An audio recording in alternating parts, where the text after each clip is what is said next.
Welcome back to another episode of Buckle Up, an ultra running conversation. Mandy, I feel like we've been hanging out all week. I don't know. Is it me? Is it me? Just me? No, it's not just you. I've spent more time with you. I've had more conversations with you than I've had with my husband this week, I think, for sure. We're on episode 3 intro. 3 episodes this week. I think we're, 3 episodes, roughly an hour apiece, plus intros and outros and some banter between. Yeah, I think I've talked to you for 3.5 hours so far this week. So I would ask you a question, but I know the answers if I ask you the question. What are you doing today? What are you doing this weekend? Do you have a long run this weekend? Actually, it's a great question. So I am obviously coaching high school track, and we're going to Hotchkiss, which is over back beyond Paonia. It's through Carbondale and in the back. It's in the mountains. It's great. It's behind the Grand Mesa if you're driving down I-70. It's south of the Grand Mesa.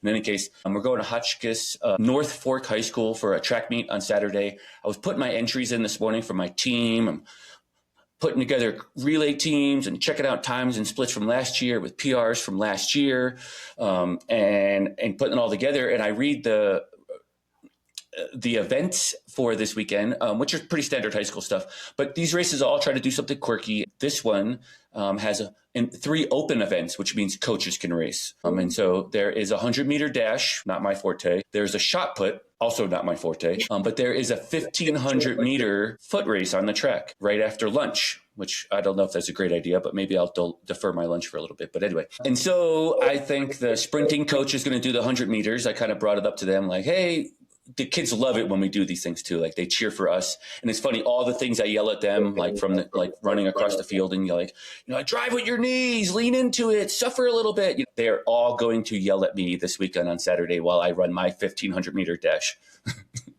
Oh my gosh, that's great. Well, I can't wait to hear about it. Check it out on Strava, loops around a field. I'm not a 1,500-meterer. So I'm really just kind of hoping I don't pull a hammy or something, something completely catastrophic. Take it easy. Yeah, so that's my weekend. Speaking of loop, Brian, we've attended this loop race, which is becoming pretty popular, and got to meet Maia Detmer, who has some experience in a lot of different formats of racing, and that's who we got to interview today. That's right. Maia is a ball of energy. She's all about the looped races and road races. We get into it, a whole conversation here about it. But she seems to run them like in the off season, what we would consider most of us the off season, the winter months leading into spring before she gets into the trails, which is really her love and her passion. So she's got some big trail races this coming year. She's got a stressful life, like a pretty challenging job that she does for a living to pay the bills, which we all do. But hers is a little unique. So you'll hear that in the show too. And she's just a really profound member of the ultra running community and really outstanding person in that regard. Yeah, it was fun to get to know her at races. It was even more fun to hear her story. So I'm excited for you guys to connect with her. She's big on social media. She's a big hype girl at races. I'm hoping to run into her at Cocodona, and we were grateful for some time with her today. As long as you get off the list. Yeah. Hashtag let Kyle Carter race. Kyle Carter. I'm still not going to remember that. Anyway, let Kyle Carter race. Hashtag. Thanks for tuning in, guys. We appreciate you being here.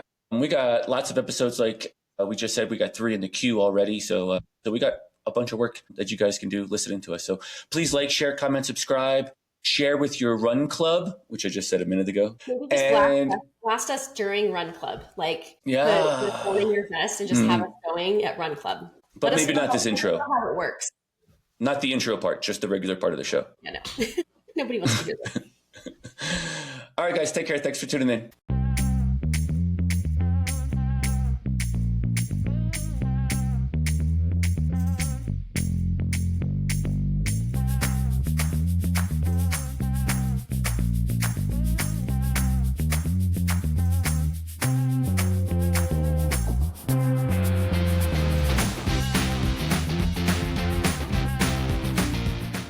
Good afternoon, Mia. Thanks so much for taking some time out of your day to talk with us. How are you doing? I'm doing great. I'm split my runs today, so I got my morning run done, and I have an afternoon. We were just kind of chatting about the weather, and it's going to be in the 90s for my afternoon run. Should be fun. Jeez.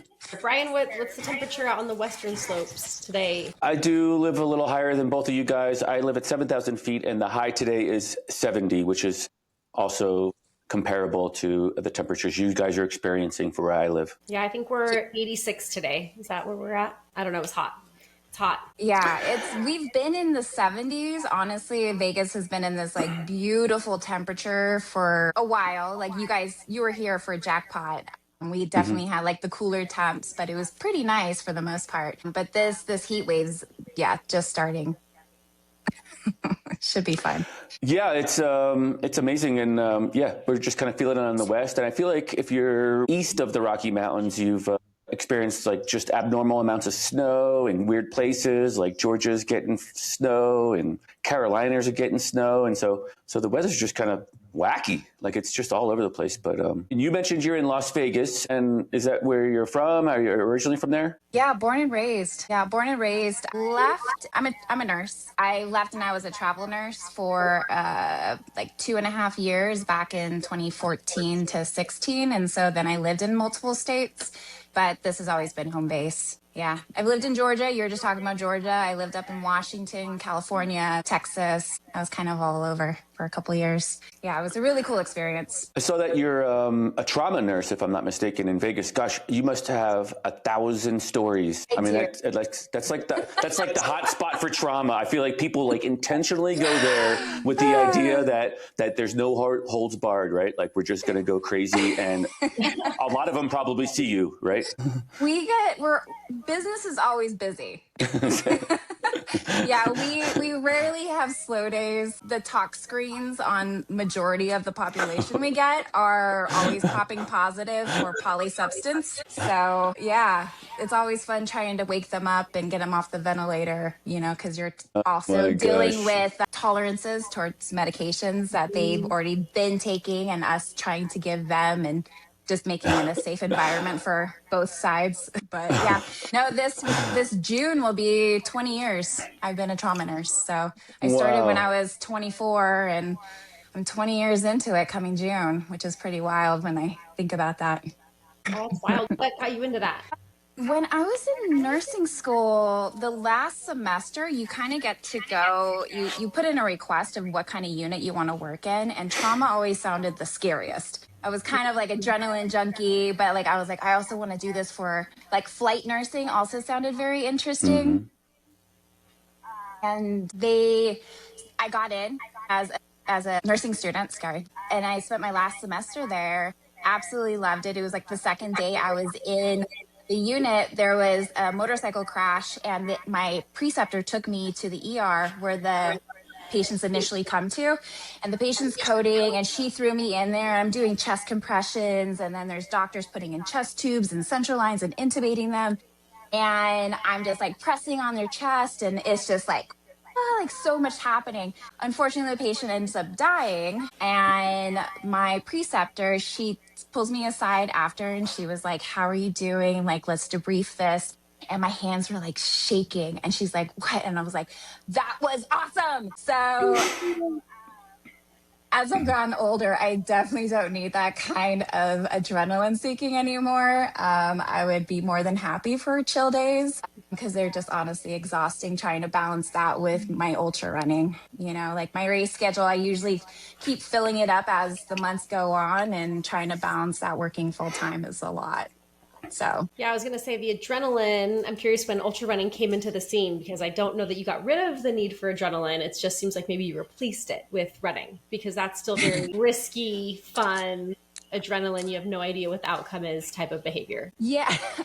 Yeah, I think as a base of who I am, that hasn't changed, but where I seek it has adjusted. Because I started as a 24-year-old in trauma, and I just had bad habits. I lived in Vegas, and you get off at 7 o'clock in the morning, and you go for a drink, and on your days off, you're drinking and going to pool parties and clubs. And it was just like really bad behaviors for many years. And honestly, it was when I was turning 29, got kind of sick and tired of feeling horrible. Like I used to live in a 2-story house at that age. And I remember going up the steps and I was like out of breath. And I was like, this is embarrassing. I'm like, I'm 29 years old. I'm like, because I used to be a smoker too. Like I kind of joined into ultras later, like 30, it depends on who you talk to. But like I ran my first ultra, I was like 31 maybe, I think. So like all of my 20s, I was very unhealthy. Like I grew up in sport. playing soccer, cross country, track, like all of that. And then like I played for UNLV for the women's soccer team. And it was just like always business. It was always work in high school because I was on the Olympic development team, and it was like always all these teams, never any downtime. And then I played for UNLV, and I was just like, I just want to be a student. And then I ended up quitting the team after the first year. And my 20s, I just was unhealthy. I did all the college stuff. Yeah. And then I discovered running again, so like a decade later when I was like 29, 30, and I didn't know ultras existed. I actually like was a road runner for a handful of years, and then one of my road running friends invited me to do this 50 miler in Mississippi, and I'm like, oh, I didn't know these existed.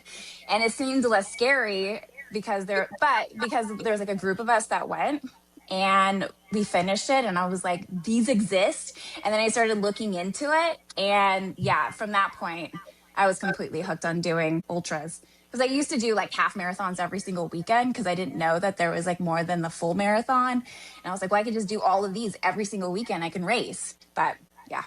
Maya, you're still working full time. My wife is in the medical field as well. She's a nurse. She's a labor delivery nurse. And I've had this conversation with her. She's probably been there 17 years. But anyway, if I would be in your shoes too. I need to have that adrenaline. I would want to be a paramedic on a busy, like in a Denver type of area. My community is pretty small. And I bet you a lot of people are sitting around at the paramedic shop right now doing nothing but just my 2 cents. But it's just a small community, and there's not much going on, which is fine for them, I'm sure. Where I'm going with it, though, what does your training look like around? You know, I'm sure you're working 12 to 24 hours a shift. I'm not sure exactly what yours look like, but just knowing a little bit about medical worlds. What does your training look like around this job that's probably taken a bit of your time? Right. So full time, I work 3 12-hour shifts a week. So that gives me 4 days off, which is great. I always split my days so that I actually count my 12-hour shift days as an off day or a light workout day. So like as I usually don't run on work days because I'm on my feet for 12 hours, lifting and pulling, and like I'll get 3 to 5 miles in my one unit. Like I'm always on my feet. And so I recently like I'm on week 2 having a coach. And he has me only having 1 day off currently. So I'm adjusting to that. But my usual maintenance, like, because I've always been kind of coach free. I had a coach way back in 2013 when I like was trying to figure out how to run ultras. I hired someone for just a couple months, and then I was like, I'm not listening to her. So I'm just going to do my own thing. So anyways, yeah, my usual, what I've been doing is maintenance miles. If there's a race like in the future, but not too far, and I just want to stay on top of it. Yoga at least once, maybe twice a week. Strength training once to twice a week. And then maintenance is between 55 to like 65 miles a week. So totally manageable to me, I think, with my business, my work schedule and stuff. As races and specific types of races come in, then the mileage and the time on feet go up. Like the road racing is kind of filled the beginning part of my year with across the years, because I've gone every year since 2020, almost. And then I have jackpot in February. So those kind of months I kind of do more road stuff. So the mileage tends to be higher during those times, but the rest of the year is trail. So then my mileage goes down, but my time on feet goes up. So yeah, I think that's where we've met is across the years. Brian was there this year as well. I don't know if you guys got a chance to meet, but was that your first time doing that format of a race?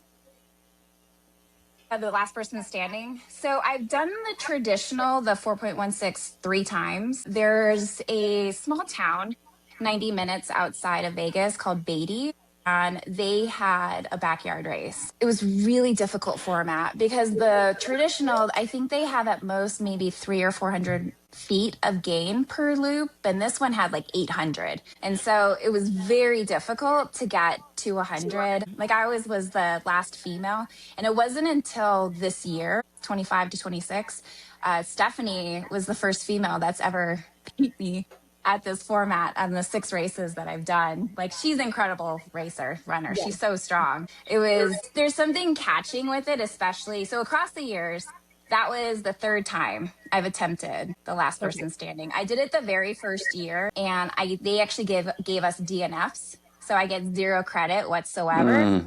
Yeah. And so I came in 3rd from last. Jamil came in 2nd from last. And then Tony, I'm terrible at saying his last name. He came in, he was the last person standing. And so like after that one, I knew I wanted to go back because I ended up calling it for such a dumb reason. Like, I finished at 129 miles that first year in 2020. And it was such a dumb thing, but I didn't think about going into the second night.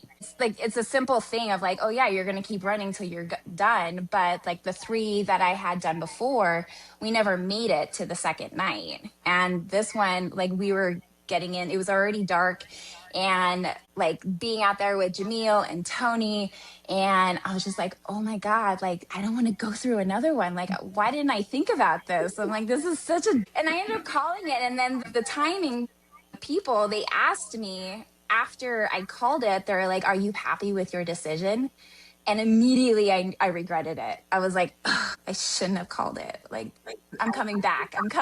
This is like, I have to go to complete body failure or injury risk. Like, I'm not calling it ever again. And so the last 2 times I did it with 23 against Mike McKnight. And that one, I couldn't push off of my right leg. And I ended up finding out later when I got home, I went to a quick care. I had like a tiny tear in my Achilles. So it was smart that I didn't continue. And then this year,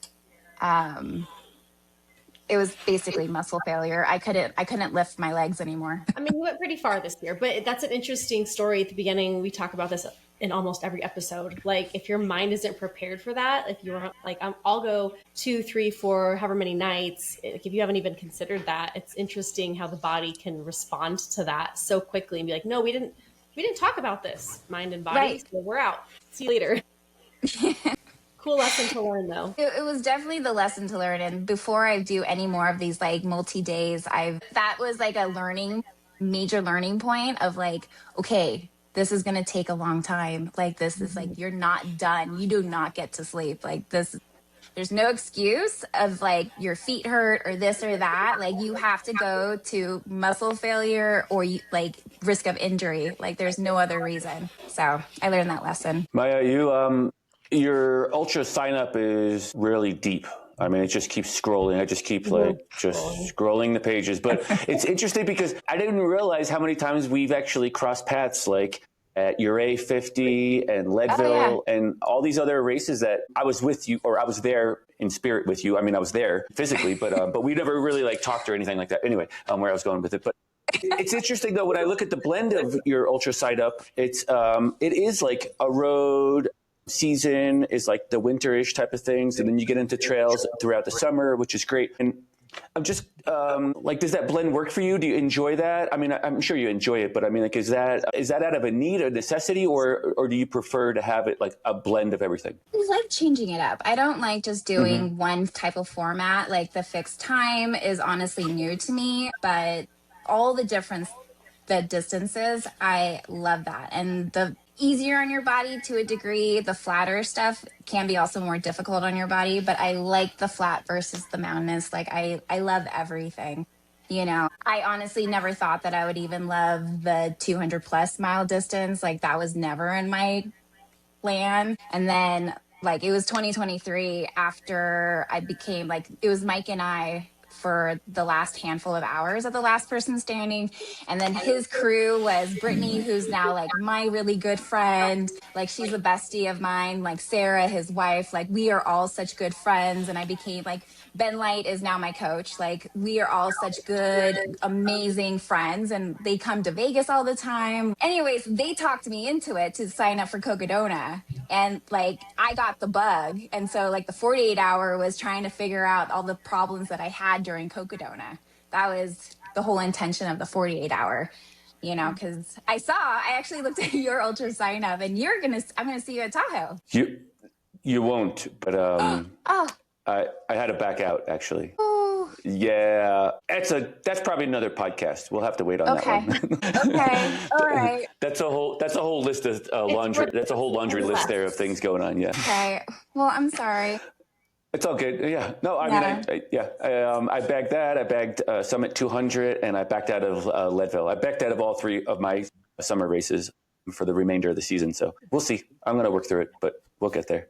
I'll probably edit all this out too. But I'm getting surgery. I'm getting a Hagelin's deformity on my heel removed in 9 days or so, or 8 days or something. Next Friday. Okay. A week from this Friday. I should be in a boot for a while. I might be running in 3 months. I might be running in after PT in 9 months. So we'll see. But I'll be back for sure. Yeah, it's injuries. That's also the other thing is, so I had a meniscus tear before, what was it? 25. So November of 24. So 25, that's why I was at Across the Years and I wasn't racing, is I literally just got out of my brace and I was barely walking. Across the years was the most walking I had done since November. It was a lot. But the docs were basically saying that I was going to be out for months. But I got on my PT and it was one leg that I was non-weight bearing for 3 weeks. I was in a wheelchair and crutches. But you have the other three. So I was on a stationary bike and I did 400 and something miles in December, with hand weights. I'm with my leg propped up on a chair, you won't get back because you're strong and determined and no one likes being on the sidelines. Yeah. And you were back in 6 months because you ran Cocodona 6 months later in that miserable, the last edition, 25, where it was a slop fest, right? Oh, yeah. Yeah, that was it was less than 6 months from that knee surgery.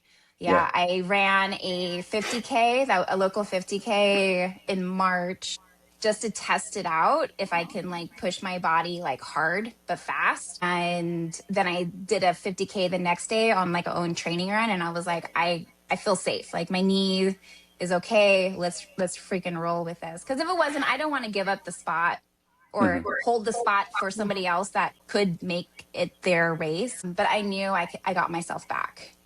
So, but yeah, Cocodona was the hardest thing I've ever done. That was so intense on literally every capacity, mental, physical, barriers and what I think of myself, my bond with my entire team that helped me get across the line. It was so much. I cried so many times out there in happiness and sadness and in all because you're exhausted.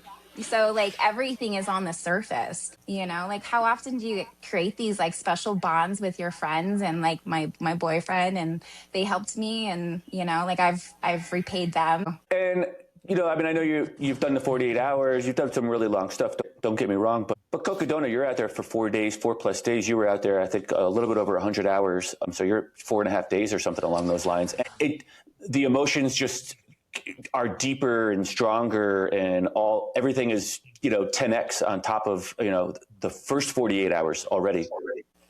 Everything was on the surface. 48 hour, the one that just happened, that was actually the longest I've ever been awake, because I did take naps during Cocodona for people recommendations of kind of when and body just giving in.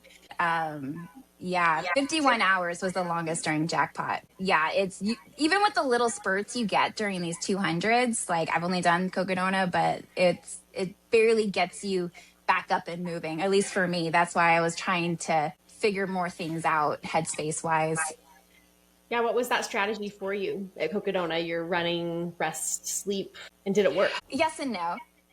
I feel like everything that you kind of have, I'm not a huge spreadsheet person. I kind of my training plans, everything's kind of how I feel every day, And so we had a plan to if I felt sleeping at mile 78 when we get to Whiskey Row, that I would. But if I didn't seem like I was needing it, then I would just continue going. And honestly, I got there, it was 1 o'clock in the morning, and going through the Bradshaws, through the rain, through the mud, I was I just need 30 minutes. And my team, honestly, depending on how they came across me the next aid station, they determined my sleep or not letting me sleep. So they kind of took over the game plan on sleep. Like there was some far later that they're like Fort Tuttle, mile 214. I had to do a major reset. The entire section before that, I was just completely falling apart. My gut, like instead of people, usually you're having diarrhea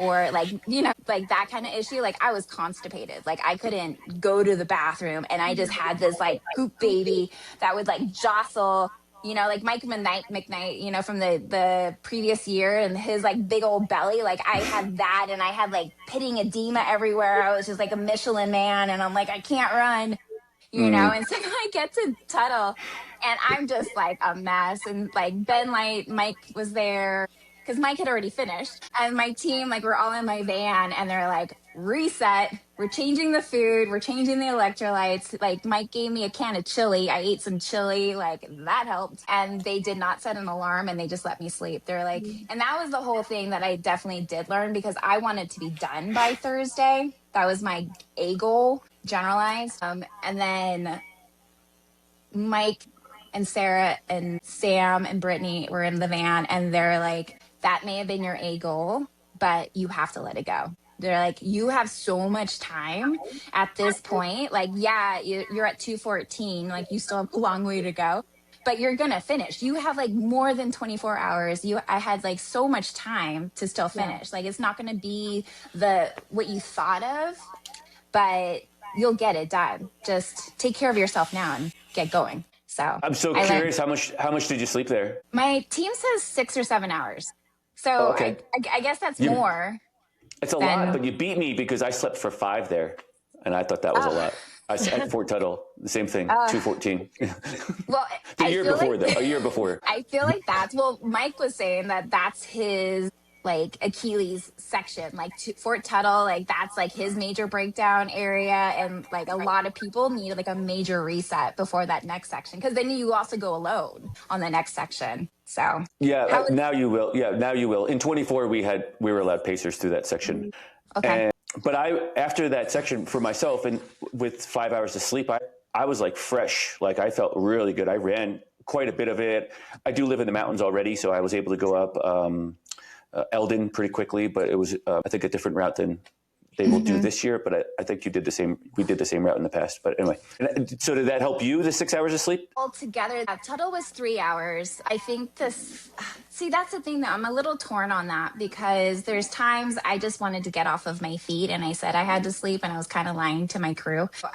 I just, because your feet are just so painful. So I just need to be more honest with like, I'm beyond exhausted and this is the time to sleep versus I just don't want to move anymore. Like I have to be more true to myself and true to them, cause it was just like the stop time was crazy for me. I feel like it was like a day out of the entire 101 hours or whatever. It was like 24 hours was like stop time. So there's a ton I could knock off on that. Yeah, and will you be going back then?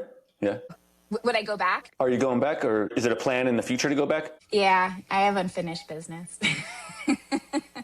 I told my team, never tell me where I am with the women's league. Like I didn't want to compete at all. And so I had no idea where I was with the women until Eldon. Like it was literally the end. And then, cause like, was it Wildcat? There was a girl that showed up right around the same time as me. And, my team was like, you need to get out of here. You need to get like, and I'm not sure who she was, but like, I was like, okay, well, where is she, where am I? And then they told me my placing at that point. And it was honestly a great motivator because it was in the middle of the night. I got there and to get me up and over Eldon and then back down to the finish. So that's one thing that I will change is that I do want to be more competitive with it. It was such a big ask for my body to go from non-weight bearing knee surgery to running it was 260 miles.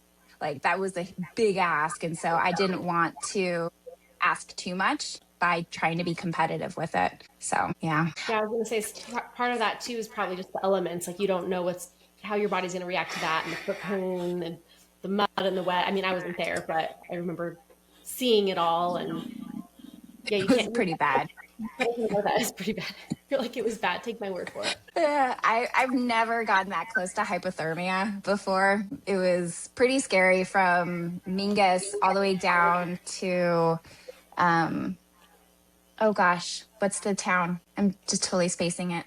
It's like mile 135. Anyways, like it was pouring rain on us and it was just so cold. And like my rain jacket, I didn't season it basically. Like I'd washed it too many times and it wasn't waterproof. And as soon as the heavy downpour came, like I was completely drenched for like hours. And my puffy jacket under it was just soaking me wet. And by the time I got down to that town, like my team grabbed me and they like took all my clothes off and like threw me in the sleeping bag. And they said it took me like 45 minutes to stop shaking. Like I was just like so cold. So yeah, it was pretty bad for me during that period. So I'm over here taking notes in case it's raining again this year. Good rain. yeah. Has the list moved, Mandy? Are you still 71?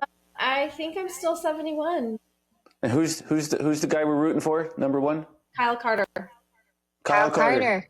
I tried to start a Instagram movement. I've had a lot of responses to it. It was like a let Kyle Carter race because everyone just knows his name. Like when we go to the wait list, it's just if he's there, there's not even really any use in scrolling. Like we know there hasn't been a big shift yet. I hope you get in. Oh, I'm 70. I moved one today. But not Kyle. Kyle's still so somebody else behind Kyle. Between one and 71, someone dropped out, or two and 71. Yeah, that's super interesting. We'll see what happens. I think we're expecting a pretty big move based on some information we've been given, but you don't know. No idea. I'll definitely be out there. Like I got the time off of work. I'm planning to pace Mike again. But if he chooses to not have pacers, then my friend Josh I'm going to pace him. But yeah, I took the whole week off because I love the Coco experience. Yeah, Brian, are you going? We haven't even talked about that. Will you be there? I don't know. So I might be there. I am coaching high school track currently, and depending on how regionals go, and if we have some state contenders, will dictate what I'm doing that week of May. Yeah, we shall see. So what else do you have coming up? So you're going to go there support, but a couple other races on your calendar this year. There's actually a full marathon this weekend I may sign up for, kind of last minute. Road or trail? It's trail. It's called Trail Trashed. I ran the 50K last year as my build up to Coco, and it's good. But with this heat wave coming, it's going to be 95 degrees on Saturday, and I have not been in that, so I'm a little nervous, but I'm probably going to sign up and do it anyways. It's good training. And then I was planning to do Zion 100K. It just works out with timing and distance, but I just got wind with the Air Vipa racing team that our summit weekend, when we get all together and like hang out, take photos and stuff like that, is the same weekend as that. So I'm probably going to sign up for the Air Vipa race, Damn Good Run. So I'll probably do the 40K for that. And then that might be it. And then Tahoe 200. And then I have Bear 100 in September. And then who knows what right after. Up there in Mike and Ben's neighborhood, right? Or near there? Yeah, near them. Yeah, I told them, I was like, I hope to see them. You might be running this trail marathon this weekend. Have you ran that past this coach, your coach Ben Light, yet? I mean, as a coach, I get this a lot, if you can imagine. So I'm just asking questions here. Hey coach, I accidentally signed up for a race. It's like Thursday night and it's a Saturday race. And I'm like, wait a minute. I know. No one accidentally falls on a race. I know it's Wednesday and the race is Saturday. He does know about the Full Mary, but I just gave him the heads up about the temps, and I was like, do you think that's a good idea? So he does know about the Full Mary, but the Zion race, and the switcheroo, he doesn't know. Like I sent him a message this morning, so we'll see what he thinks about that. Well, your secret's safe with us for 10 days because I won't put this episode out for a couple days. Okay. And then it's open to the public. So that's awesome. Yeah, I was looking at Brian, you mentioned Leadville. We were all at Leadville at the same time. in 22, yeah. 22, we finished right around the same time. Yeah. Gosh, that was out there together. I mean, kind of. It's just always fun when you circle back and you're like, we were out there like all three of us finished in the golden hour. Yeah, right. I don't know where I was.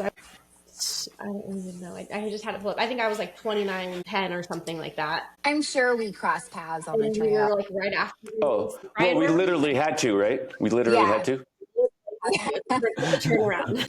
that was a really amazing experience. That's a cool race to have experienced, like going over Hope Pass. Like I did Trans Rockies run back in like, what was it, 15 or 16, and we go over Hope Pass on one of the days. And so Leadville was like the next time I went over that again, and then had to do it again. But yeah, that's a cool race. That's a really cool race. Like going into, was it Twin Peaks? The Twin Lakes, thank you. And just having the roar of people like going into it, like you could hear them a mile away. Like it got me, like I was like, I love this community so much. Like there was just like the energy and like, what do you need once you get in? And you're trying to find your people, and it was just, I had such a great time at Leadville. Yeah, my favorite part I think is that you think you're closer than you are because you can hear it, and then like an hour later you're like, okay, where is this sound? I can hear everybody. It's not an hour, but it feels like it because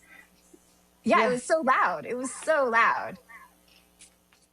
Yeah, it's great. It's a great vibe. Twin Lakes is a really cool spot. Gosh, most of the listeners know, but I've been there since 2010. And if I'm not racing it, you'll find me in Twin Lakes. That's where I'll be hanging out for sure. Because it's just electric, right? It really is. Like I had a great experience, and they were so helpful. Amelia came in, like, and my team took care of me too. But I was just like, well, they're so helpful. I just want to see what's going on over there. And they're like, what do you need? What do you want? They're like telling me all the foods.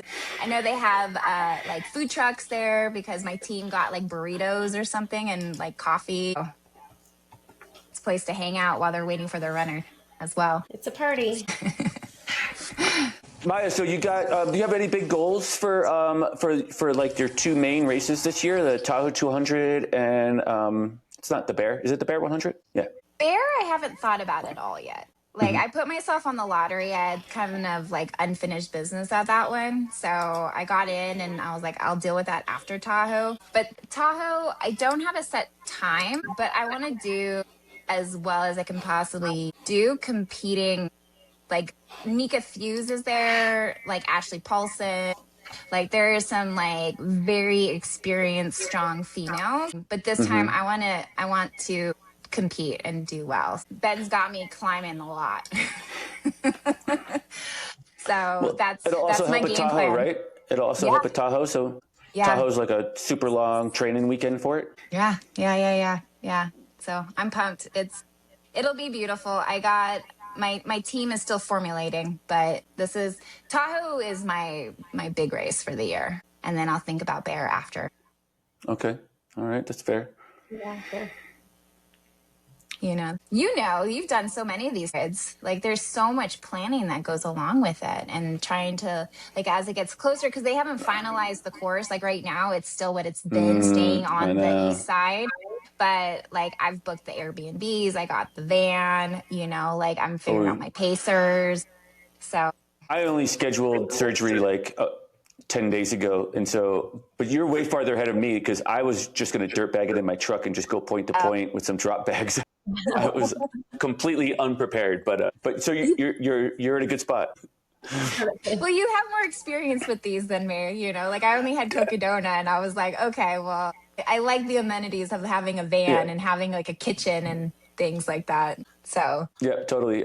Yeah, I don't know though. I mean, I think there's some experience there, but I mean, you've been racing a long time. It's not completely foreign. It is a couple more days, a lot more time on the trail. But I think Cocodona is a great learning curve. I did Coco and then 2 Moabs, so not too much more. It's not like a ton of 200. So just to clarify that. Just a lot of hundreds. If you add those all together, then it's like, yeah, we're just here again. That's Brian's mentality. Just get it done.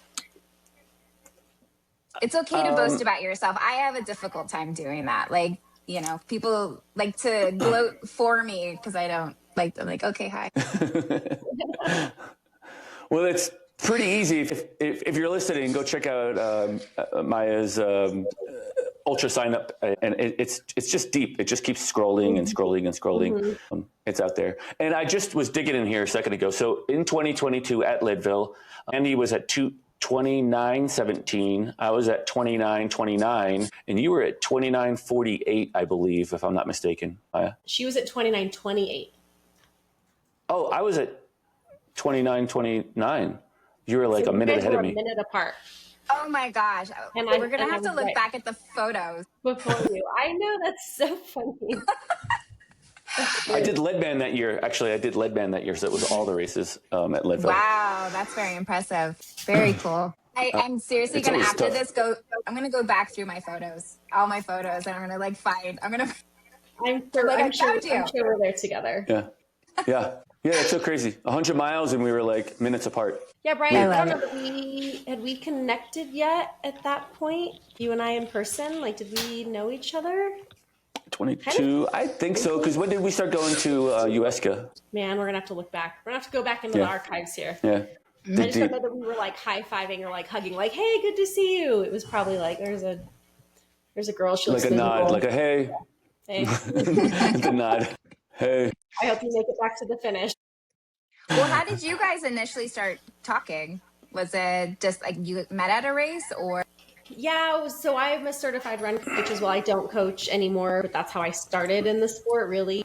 And that's kind of where we really connected. But I coached Brian's sister-in-law to run her first marathon. So I started as a run coach and had a women's running group. She was a part of that run group. So I'm guessing there somehow Brian found me, but then USCA run coach. My sister-in-law mentioned I was coaching, and she's like, oh, I just had a coach for this half marathon or whatever she ran. I can't remember. My sister-in-law. And I was like, who's your coach? I was always curious. And so I just like started following Mandy. And then we went to a coaching conference through USCA and had connected there. And I don't know. Then after that, we're buds. Yeah, I think I got sat down at the conference next to him. And he was like, hey, Mandy. And I was like, who's this guy? I don't know who this guy is. Who's this guy? And then I kind of follow each other on socials, but that's it. And now we just get to interview awesome people like you and hope we get to meet on the trail. So, well, it was cool to catch up and that you asked me. Like, I was thinking about when we first met, and I just remember you being just like so welcoming, like, hi, like, how are you? And then seeing you this year again, just like coming into the corral and you just be smiling. And I'm like, like Mandy, she's so positive. Like I feel like garbage, but she's smiling at me. I'm going to smile back. You didn't look like garbage. I mean, you were always kind and smiling too. And then it's a poker game. Everyone goes into the crowd, like you all came in like smiling and like, I feel great. And then you sit down in your chair, and as soon as you feel like no one's looking at you other than your crew, then you like melt down, So I did catch glimpses of that from everyone in that tent. And same with Nick, he's like, oh, great. And he sits down and he's like, oh my God, what's happening? 100%. That's 100%. That was the thing. I totally count these last person standings as like the long game poker game, because you 100% hide it.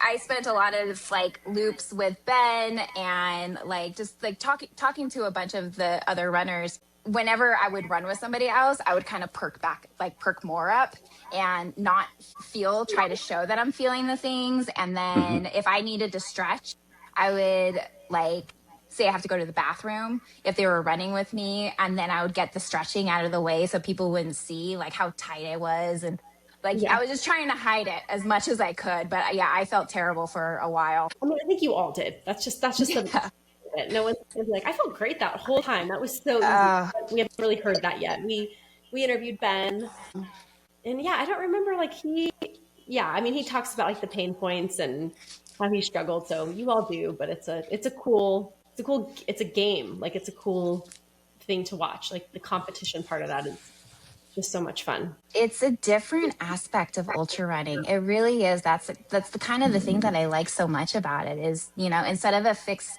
distance or time, it's like the mental game, and you want them to stay in because you'll get the bigger miles, but then you also want them to quit.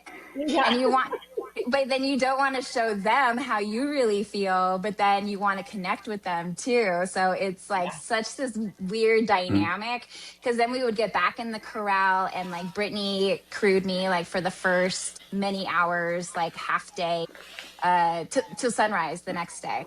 And then Sam took over But like, it would be like, oh, like, hey. And then I get back to my section, my little spot. And then I'd be like, oh my God, like, you need to fix me. Like, I don't know what to do. Like, I feel like like just terrible. Like, chafing was an issue.